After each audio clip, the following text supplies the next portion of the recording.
नमस्कार मंडळी, स्वागत आहे तुमचं आमच्या चॅनलमध्ये। आवाज महामुंबईचा, शोध बातमीचा, कौल मनाचा। चला तर मग आमचे चॅनल लाईक करा, शेअर करा आणि सबस्क्राइब करा। धन्यवाद। रायगड जिल्ह्याला रेड अलर्ट। अतिवृष्टीच्या पार्श्वभूमीवर सर्व यंत्रणा सतर्क। जिल्हाधिकारी किशन जावळे यांची माहिती। महाडमध्ये एनडीआरएफची टीम तैनात। भारतीय हवामान खात्याने दिलेल्या इशाऱ्यानुसार रायगड जिल्ह्याला रेड अलर्ट जाहीर केलाय। रायगड जिल्ह्यात काल रात्रीपासून सुरू असलेल्या मुसळधार पावसामुळे जनजीवन विस्कळीत झाले आहे। मागील 24 तासात जिल्ह्यात सरासरी 105.975 मिलीमीटर पावसाची नोंद झाली आहे।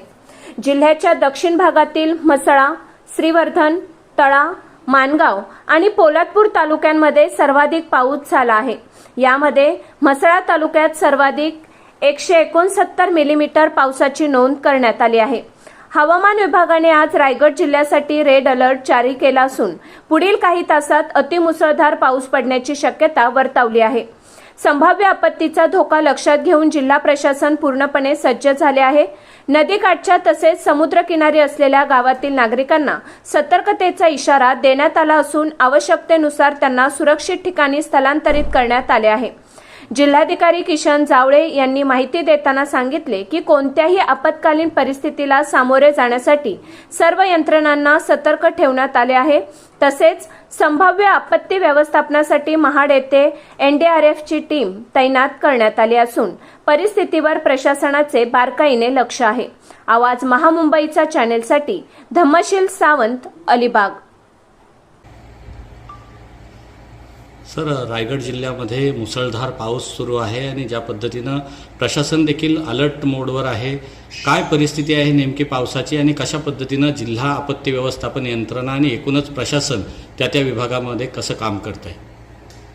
रायगड जिल्ह्यामध्ये यावर्षी साधारणपणे 21-22 जूनपासून पावसाला सुरुवात झालेली आहे आणि आता आज सकाळपासून संततधार रायगड जिल्ह्याच्या उत्तर भागात आणि काही अंश दक्षिण भागातही पाऊस पडत आहे। आज सकाळपासूनच आपली आंबा नदी जी आहे तिने इशारा पातळी ओलांडलेली आहे। बाकी इतर सर्व नद्या ह्या इशारा पातळीच्या खाली आहेत। जिल्ह्यातल्या ज्या 6 मुख्य नद्या आहेत तर त्या सर्व नद्याच्या पातळीवरती आम्ही लक्ष ठेवून आहोत। त्यानंतर आमच्याकडे काही ठिकाणी ऑटोमॅटिक वेदर स्टेशन आहेत, त्या ठिकाणी पडणाऱ्या पावसावर आम्ही लक्ष ठेवून आहोत। या अतिवृष्टीचा जो काही आजचा इशारा आहे तर तो सर्व गावांना देण्यात आलेला आहे। आज काही ठिकाणी मुसळधार पाऊस पडण्याचा इशारा आलेला आहे आणि रेड अलर्ट देण्यात आलेला आहे। संध्याकाळी 7 वाजेपर्यंत रायगड जिल्ह्याच्या लोकांसाठी रेड अलर्ट देण्यात आलेला आहे। हे जे हवामान विभागाकडून अलर्ट्स जाहीर होतात तर त्या सगळ्या अलर्टच्या बाबतीत आम्ही गावोगावी आमच्या यंत्रणेच्या मार्फत सूचना देतो। आम्ही 225 गावामध्ये आमची एक ऑडिओ सिस्टीम पण ठेवलेली आहे की काही ज्या सूचना असतील तर त्या सूचना देण्यासाठी।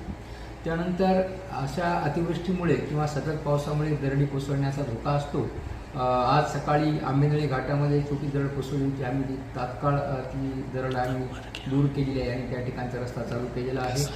तर नदीकाठच्या गावांना इशारा देणे, दरडीच्या ठिकाणी लोकांना सावध राहण्याचा इशारा देणे आणि यापरी काही घटना जर घडली तर तात्काळ त्या ठिकाणी पोहोचणे आणि आपलं कामकाज चालू करणे, या पद्धतीने आम्ही कामकाज करत आहोत।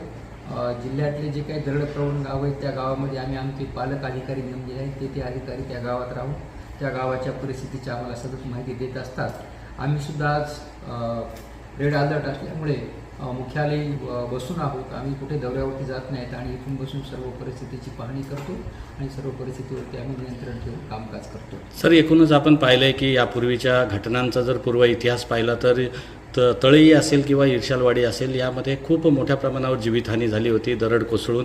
त्या अनुषंगानं आता सध्या धोक्याची ठिकाणं कोणती आहेत आणि नदीकाठची गावं असतील, समुद्रकाठची गावं असतील, त्यांना कशा पद्धतीच्या सूचना आपण जिल्हा प्रशासनाकडून देण्यात आलेल्या आहेत? सर, जे 392 आपले दरडप्रवण गाव आहे तर त्या गावामध्ये आम्ही पालक अधिकारी नेमले आहेत आणि गावामध्ये आम्ही लोकांना सूचना दिलेल्या आहेत की अतिवृष्टी असेल, पाऊस चालू असेल किंवा जर रात्रीची वेळ असेल तर त्यांनी जिथे दरड कोसळण्याचा संभव आहे त्या ठिकाणी त्यांनी मुक्कामाला राहू नये। त्यांनी रात्रीचा मुक्काम जो आहे तो अतिशय सुरक्षित ठिकाणी, शाळेमध्ये किंवा त्या गावामधील समाज मंदिर असेल किंवा इतर सुरक्षित ठिकाण असेल त्या ठिकाणी त्यांनी स्थलांतर केलं पाहिजे त्या रात्रीपुरतं आणि त्यासाठी आमचे गावातले पालक अधिकारी त्यांना मदत करतात। नदीच्या काठचे पुराचे जे गाव आहेत त्यांना सुद्धा आम्ही सूचना दिलेल्या आहेत त्या सगळ्या गावामध्ये आम्ही हाय टाईड लो टाईडच्या वेळा आम्ही प्रसिद्ध केलेल्या आहेत. त्याचे फलक आम्ही गावोगाव लावलेले आहेत आणि त्या सर्व गावांना आम्ही अतिवृष्टीचा इशारा वेळोवेळी कळवतो.